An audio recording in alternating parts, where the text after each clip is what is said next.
Fonctionnaires et retraite progressive, tout ce qu'il faut savoir en 4 étapes. En France, les fonctionnaires sont potentiellement éligibles à un dispositif de retraite progressive. Pour avoir le cœur net, voici 4 étapes à suivre. Prendre en compte les critères d'éligibilité pour la retraite progressive. Le dispositif de retraite progressive s'ouvre uniquement aux fonctionnaires remplissant les critères d'éligibilité. De fait, ceux-ci s'alignent avec les modalités d'attribution du régime de l'assurance retraite. Il y a notamment une condition d'âge qui dépend de votre année de naissance. Il faut effectivement atteindre l'âge légal de départ à la retraite, au moins 2 ans, pour bénéficier de la retraite progressive. Prenons par exemple une personne née en 1962. Le dispositif est possible si celle-ci est âgée de 60 ans et 6 mois. En revanche, une personne née en 1963 doit atteindre 60 ans et 9 mois pour accéder à la retraite progressive.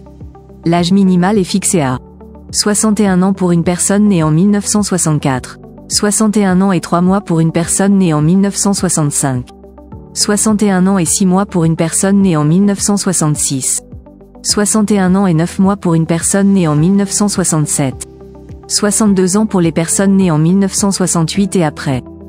Ne pas négliger le passage au temps partiel. En plus de ces conditions d'âge, il faut avoir cotisé 150 trimestres d'assurance, tous régimes confondus.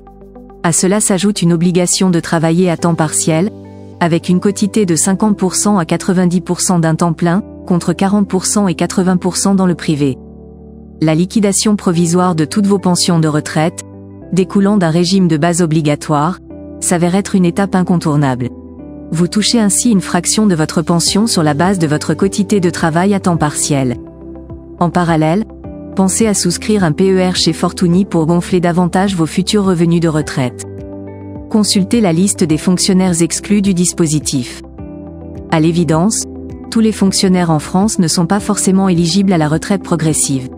Même en remplissant les conditions, certaines catégories professionnelles sont exclues. En tête de liste, figurent notamment les militaires. Idem pour les fonctionnaires exerçant une autre activité professionnelle en parallèle. Bien entendu, les fonctionnaires ayant déjà bénéficié de retraite progressive n'y sont plus éligibles. Nous parlons ici de ceux qui sont repassés à temps plein par la suite. Le cas échéant, le dispositif vous sera refusé catégoriquement. Faire une simulation avant d'activer ce levier. Il y a une dernière étape incontournable à effectuer avant de formuler votre demande de retraite progressive. Celle-ci consiste tout simplement à simuler l'impact financier de la réduction de votre temps de travail et de la perception partielle de votre pension de retraite. De nos jours, les outils en ligne prévus à cet effet sont multiples. Après cette étape, connectez-vous à votre espace personnel NSAP pour y déposer votre demande de retraite progressive. En principe, la date de début du dispositif ne peut être antérieure à votre demande. Cela doit intervenir dès le premier jour du mois.